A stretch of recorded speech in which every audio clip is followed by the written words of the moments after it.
시편 51편 보겠습니다. 시편 51편 오늘은 1절부터 4절까지만 하겠습니다. 오 하나님이여 주의 자애하심을 따라 나에게 자비를 베푸소서. 주의 온유한 자비들의 풍성함을 따라 내 죄가들을 지워버리소서. 나의 죄악으로부터 나를 철저히 씻으시고 나의 죄로부터 나를 깨끗하게 하소서. 내가 내 죄과들을 아오니 내 죄가 항상 내 앞에 있나이다. 주만을 거역하여 내가 죄를 지었으며 주의 목전에서 이 악한 행실을 행하였으니 주께서 말씀하실 때에 의롭게 되시고 주께서 판단하실 때에 순전하시리이다.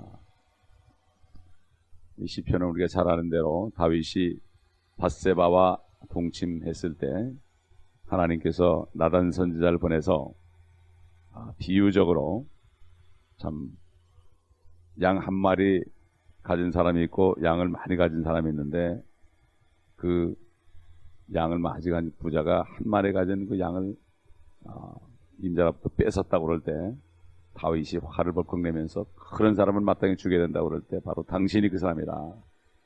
그렇게 할 때에 이 다윗이 드디어 그 말씀 속에서 죄를 깨닫고 지금 이렇게 자기 죄를 고백하는 이런 장면들입니다.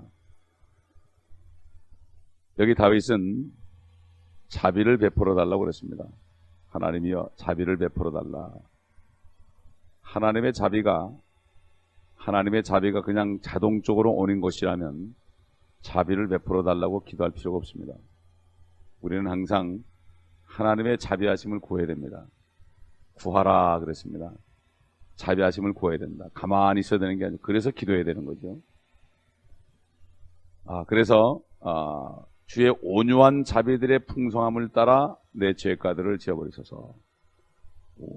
허다한 참 죄가 있기 때문에 자비들의 풍성함을 따라 내 죄가를 지어버리소서. 자기 죄가 너무나 크기 때문에 그냥 자비만 구한 것이 아니라 풍성한 자비를 베풀어 달라고 이렇게 기도하는 것을 볼 수가 있습니다. 하나님은 자비의 하나님이죠.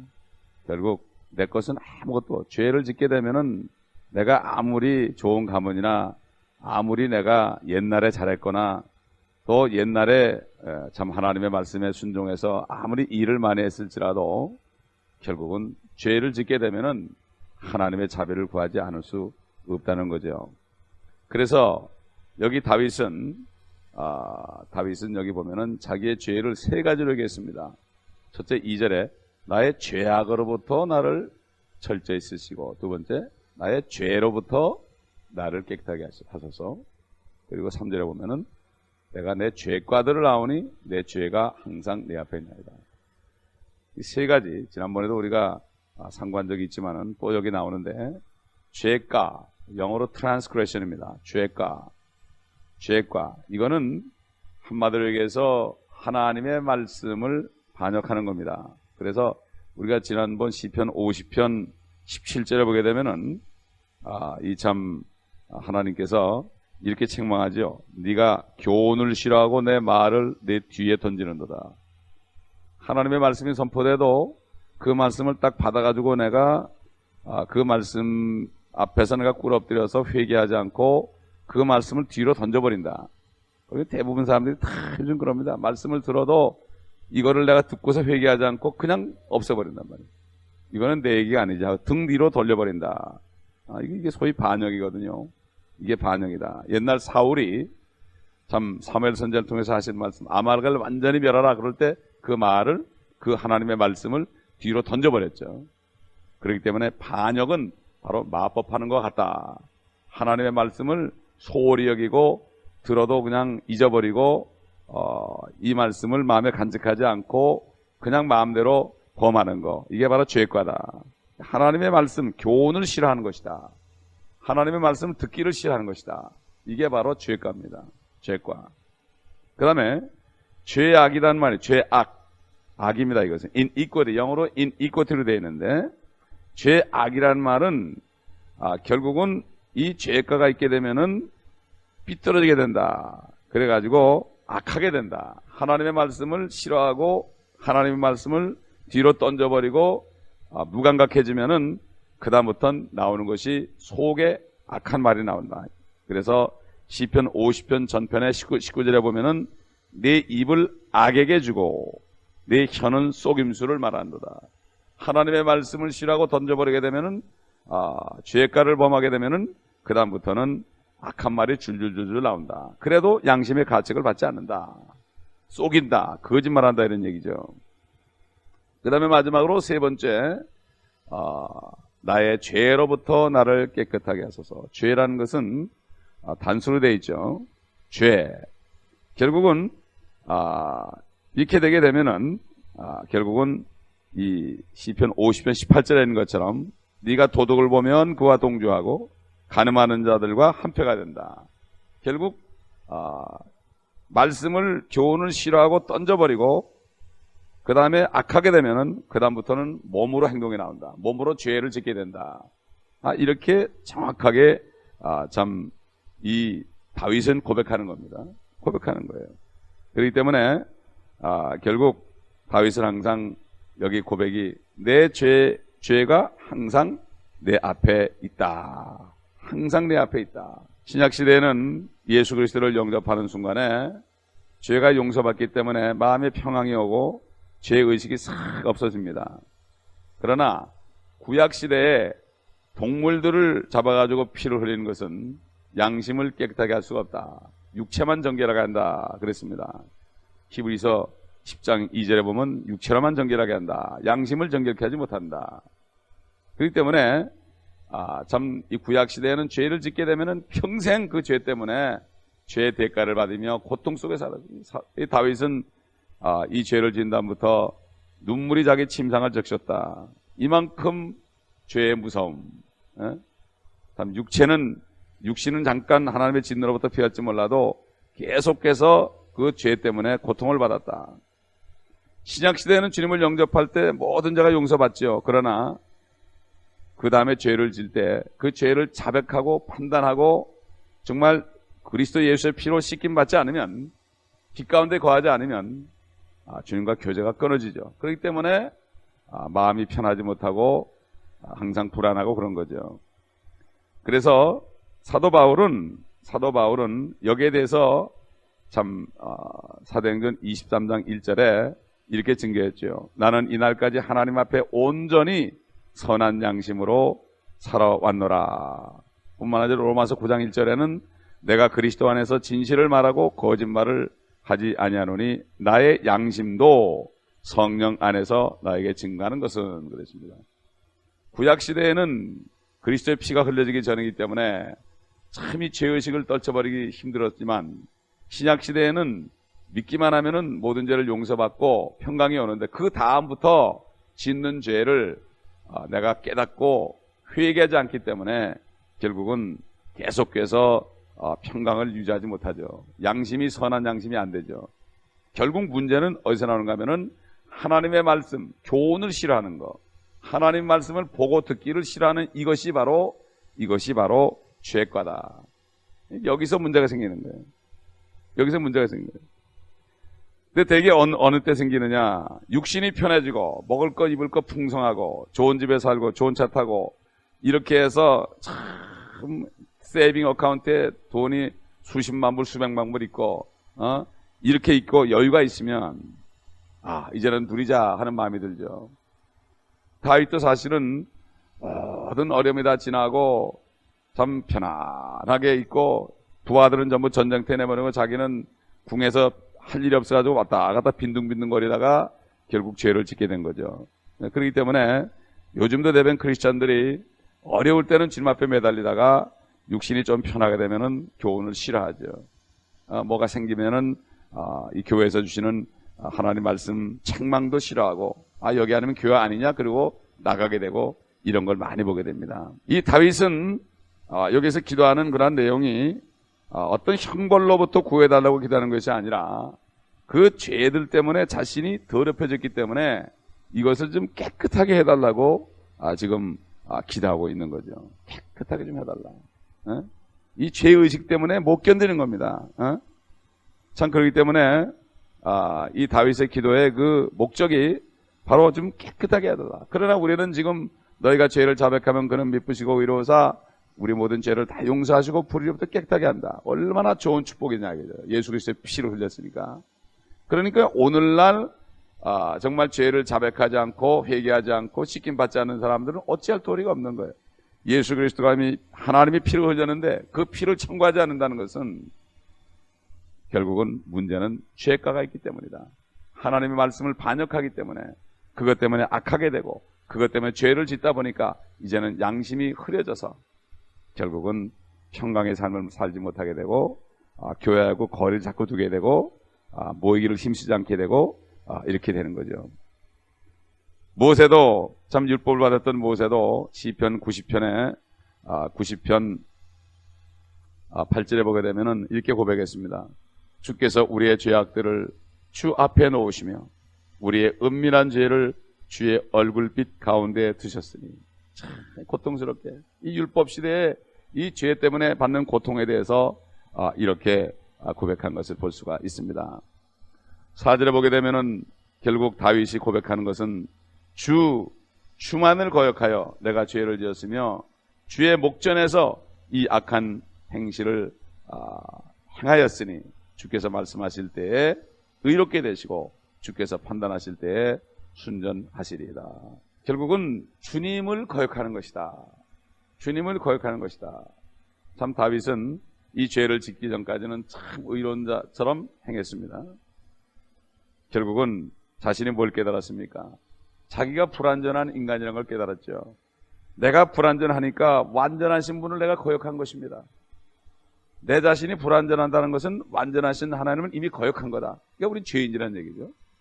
그 다음에 다윗이 자신이 불순한 것은 순수하신 분을 이미 거역한 거죠. 내가 불순한 마음을 품을 때 이미 순수하신 하나님은 이미 거역한 거다. 한마디 말을 안 해도. 또 죄를 짓게 될 때, 범죄하게 될 때 죄 없는 하나님은 이미 거역하는 것이다. 그래서 범죄가 바로 죄라. 또 모든 죄는 죄가 없는 거룩하신 하나님을 거역하는 것이다. 그렇기 때문에 이 누가복음 15장에 나오는 탕자도 참 죄의 목전에서 내가 죄를 졌다. 내가 하나님께 죄를 졌다. 이렇게 고백하는 것을 볼 수가 있습니다. 그렇기 때문에 시편 139편에 봐도 내가 어디 가든지 지옥까지 가서 자리를 펴도 주님이 거기 계신다. 그러면서 하나님께서는 모든 죄들을 다 살펴보고 있다는 것. 이것을 고백했습니다. 그리고 결국은 나중에 주님 만날 때 우리가 할 말이 없을 것이다. 주님만이 결국은 여기 보게 되면은 주께서 말씀하실 때 의롭게 되시고 주께서 판단하실 때 순절하시리라. 주 앞에 설 수가 없을 것이다. 이렇게 참 고백하는 것을 볼 수가 있습니다. 이 죄악이라는 것, 하나님의 말씀을 내가 던져버리고 죄가를 범하고 죄악을 범하고 죄를 범하게 될 때에 결국 계속해서 죄를 짓게 되는 걸 볼 수가 있죠. 다윗이 우리아의 아내를 취했기 때문에 우리아에게 죄를 짓게 됐죠. 또 결국 이 우리아를 죽이려고 요압에게 거짓말하도록 말했습니다. 사무엘하 11장에 쭉 보게 되면 요압에게 거짓말하도록 얘기했기 때문에 또 요압을 거역하는 죄를 졌죠.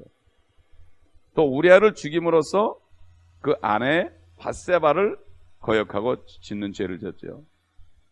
또 다윗은 왕으로서 부패하게 됨을 말미암아 온 이스라엘 백성들을 거역하는 죄를 졌죠. 결국 그는 주만을 거역하는 죄를 졌다. 주님께 죄를 졌기 때문에 결국은 이 모든 것이 일어났다. 이것이죠. 하나님께서는 다윗의 죄를 용서하셨다고 그랬습니다. 사무엘하 12장 13절 보면은 제하셨다고 그러는데 그는 여전히 대가를 지불하고 그 이후부터 엄청난 재앙을 당하죠. 엄청난 재앙을 당하는 것을 봅니다. 참 우리가 여기서 받을 교훈은 뭡니까? 하나님과의 관계가 잘못되면 내가 죄를 지음으로 참 말씀을 무시하고 순종하지 않으므로 하나님과의 관계가 잘못되게 되면은 사람과의 관계가 될 수가 없다. 다윗이 하나님과 관계가 잘못됐을 때 사람 사이에 이미 죄를 짓게 됐다. 마찬가지입니다. 우리 교회 우리 성도들 뭐 다른 모든 크리스찬도 마찬가지죠. 하나님하고 관계가 잘 되지 않으면 다른 동료 성도들을 사랑할 수가 없습니다. 사랑할 수가 없어요. 네.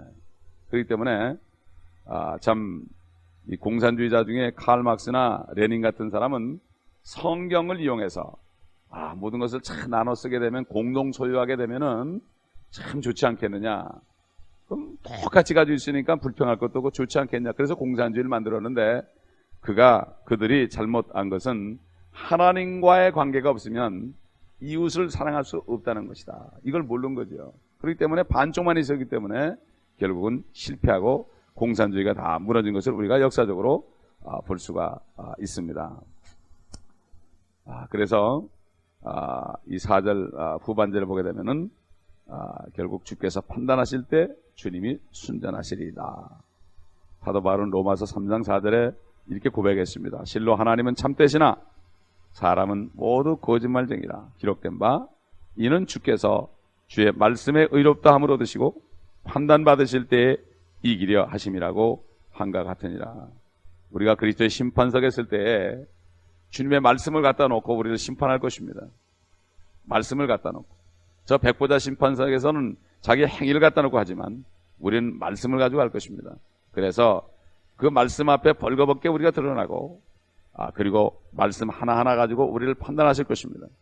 그렇기 때문에 지금 이 살아있는 동안에 하나님의 말씀을 다 우리가 보고 그 말씀의 거울에 비춰서 우리를 씻고 회개하지 않으면 그날에 가서 엄청난 수치를 당하고 거기서 책망을 당하고 그리고 나서야 씻김받고 점과 티를 띠고 혼인잔치에 들어갈 수 있을 것입니다.